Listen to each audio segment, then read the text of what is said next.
Hi friends, thank you for being here with me today. This week I'm bringing you a heartbreaking story about a man who was loved by everyone and a mother who never gave up, right until her last breath. This is the case of Alan Wood. Welcome to Nemesis.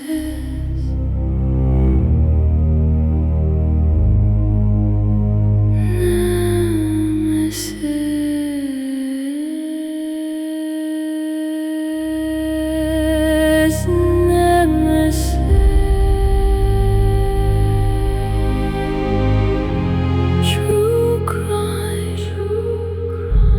true crime. Welcome to Nemesis. A tiny hamlet in Lincolnshire, the kind of place the Doomsday Book once summed up in a single line: 18 households, 2 mills, a church. Nothing ever happens here, or so everyone would have told you, right up until October 2009. This was home to Alan Wood, 50 years old. The sort of man people describe using the same handful of words without ever quite meaning it as a cliché, because with Alan it happened to be true. Laid back, kind-hearted, a grafter. Alan was born in Gillingham, Kent, but moved to Grantham as a child before Stamford and Careby, the eldest of 3 children to Jim and Maureen Wood, alongside his sisters Janice and Sylvia. After school, he went into printing, spending years at Warner's Printers in Bourne, until redundancy changed his direction entirely. Gardening had always been his thing, so he took it and ran with it properly, working at Russell's nursery, then Barnsdale Gardens, before finally building something of his own, a small business called Gardens TLC.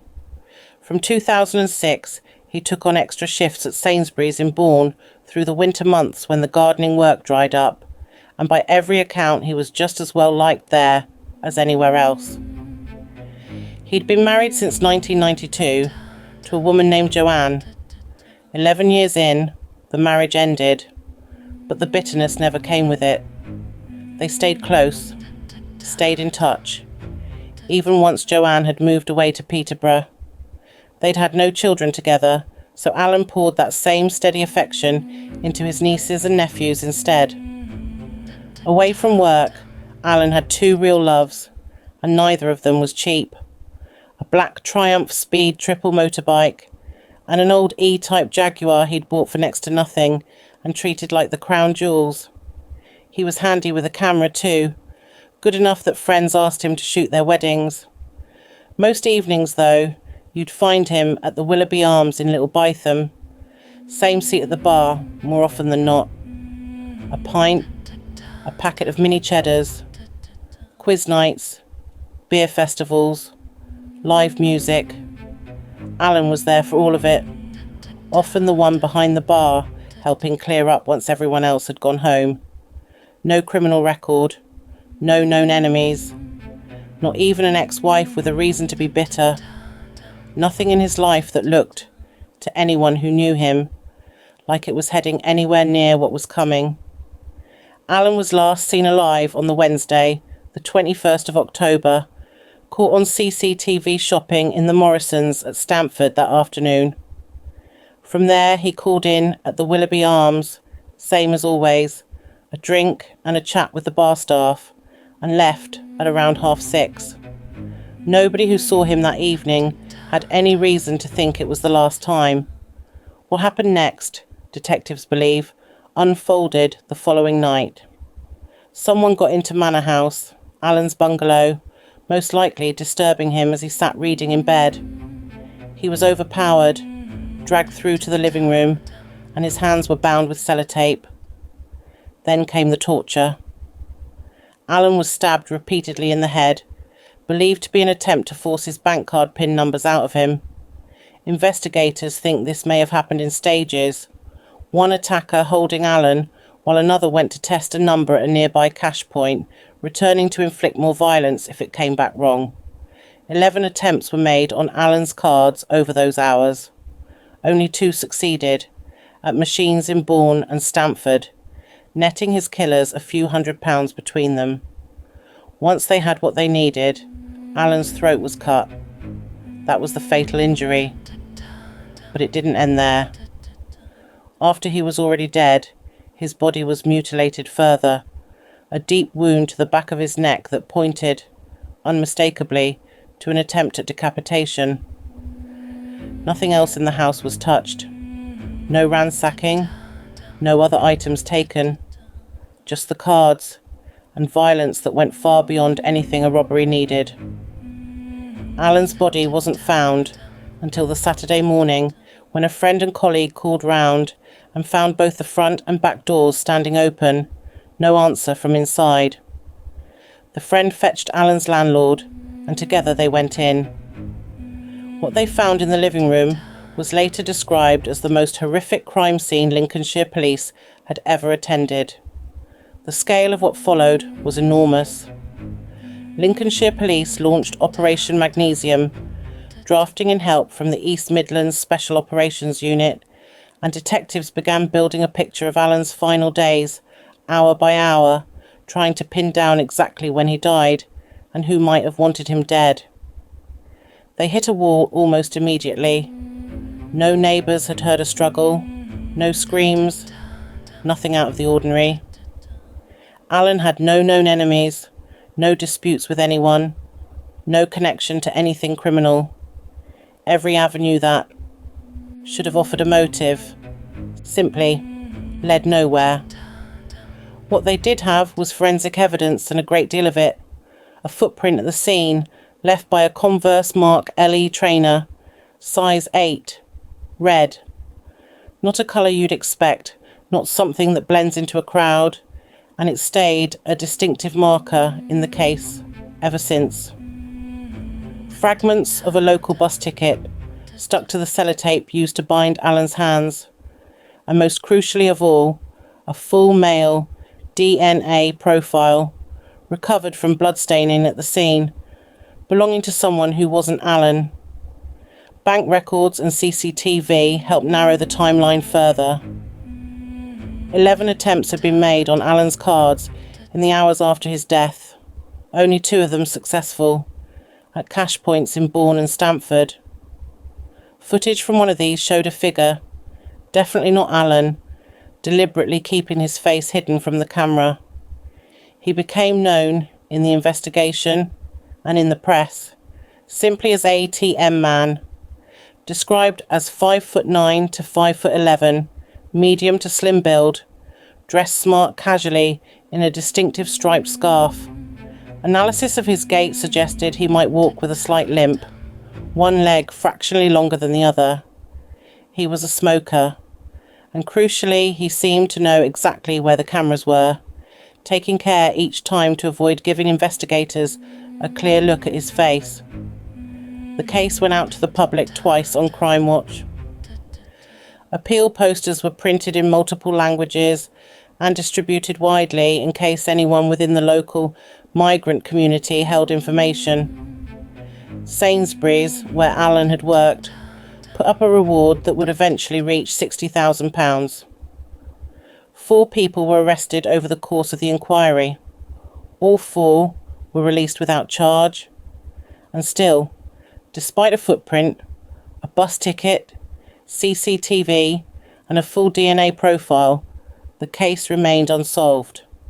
More than 20,000 people would eventually be spoken to. Manor House itself was kept as a crime scene for 2 years before it was finally demolished. Detectives had forensic evidence in abundance. What they didn't have was a motive that made any sense. The obvious answer, robbery, was also the least satisfying one. Alan's cards were taken, yes, and used 11 times in the hours after his death, though only twice successfully, for a few £100 in total. But nothing else in the house was touched. No ransacking, nothing sellable taken, not even the Jaguar sat outside. The working police theory was that robbery started it. Torture to force out the PIN number, rage when the wrong one came back, violence spiralling far beyond anything the crime needed. It's plausible, but it's never quite explained why the punishment so wildly outweighed the prize. A second theory surfaced early and refused to go away, that Alan had, at some point, fallen foul of someone during gardening work he'd done years before at a prison. No evidence has ever backed this up. Nothing links it to a name, a date, an actual person. It sits in the case file as a loose thread, mentioned, never followed anywhere. A third theory was darker still, and far less kind to Alan's memory. That he'd been a casual user of sex workers, and his murder had roots somewhere in that world. His family rejected this outright. His friends rejected it. No evidence has ever supported it. It's the kind of theory that spreads because a violent, unsolved murder invites people to look for something murky underneath an ordinary life, not because anything murky was ever actually found. The theory that's held up best, in the eyes of those who've studied this case longest, is mistaken identity. Alan bore a genuine resemblance to a manager at the Sainsbury's where he worked. Same build, same colouring. If Alan's killers had followed the wrong man home, believing him to be someone with access to a store safe, or simply believing the Jaguar on his drive meant money, the horror of what followed might have been born from nothing more than a case of wrong place, wrong face. Alan couldn't hand over keys he never had, couldn't give an answer that didn't exist. Perhaps that impossibility was what tipped an armed robbery into torture, and torture into murder.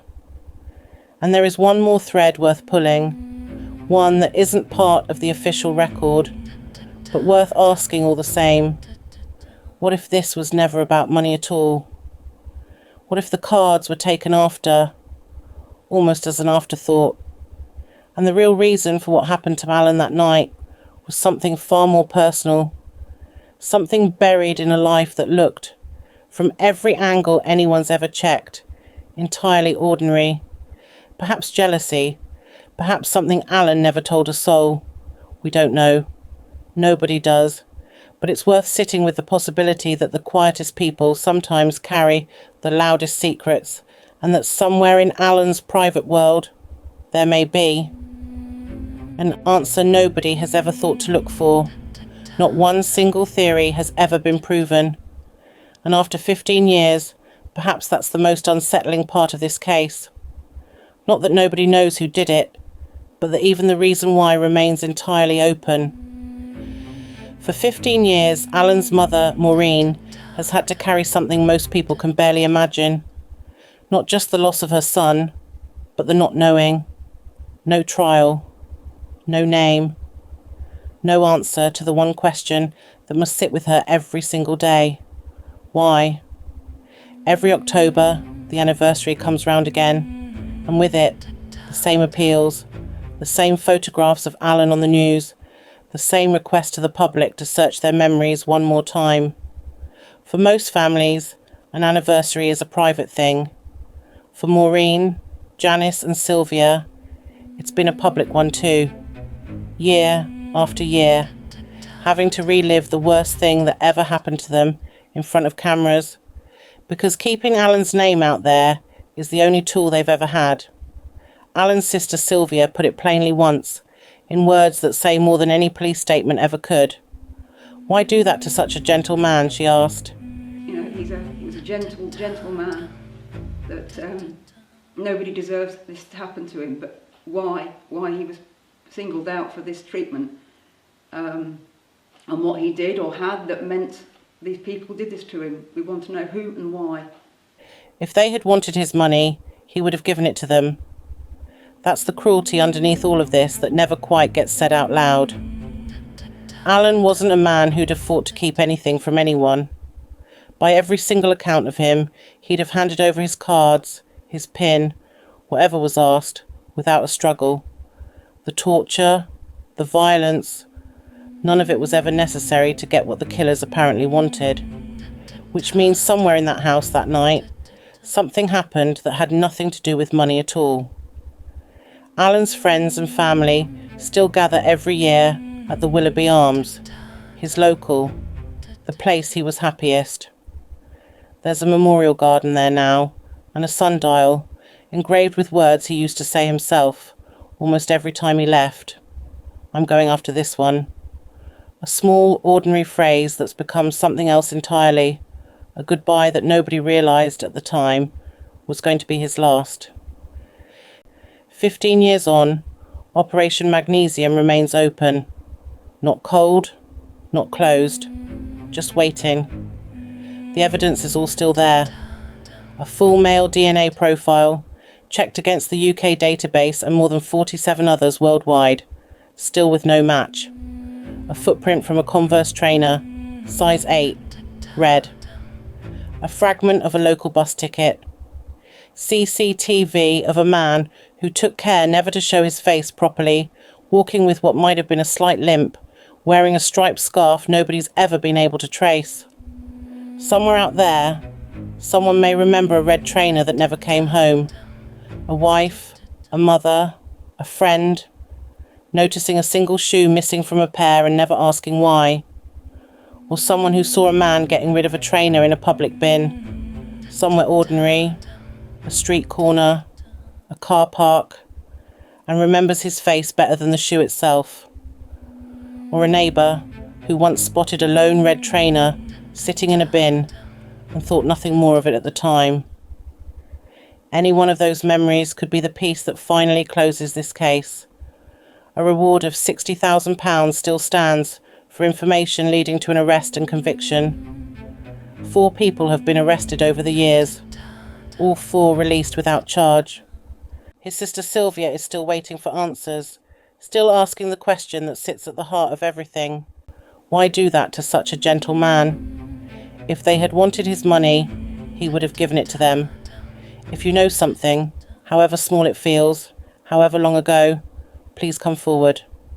Contact Lincolnshire Police on 101, quoting Operation Magnesium, or Crime Stoppers, anonymously, on 0800 555 111.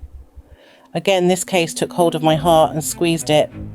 A mother without answers, a gentle soul, murdered in the most graphic and brutal way, and yet here we are in 2026, with all our advanced technology, and still nothing has been found to bring this case to a close. Maybe this will help jog someone's memory, because here at Nemesis, we try to be the voice that they don't have. Thank you for being here with me. Please subscribe, as I have a new video every Saturday. Have a lovely week and keep safe. We will meet next time. We will meet next time. We will meet next time.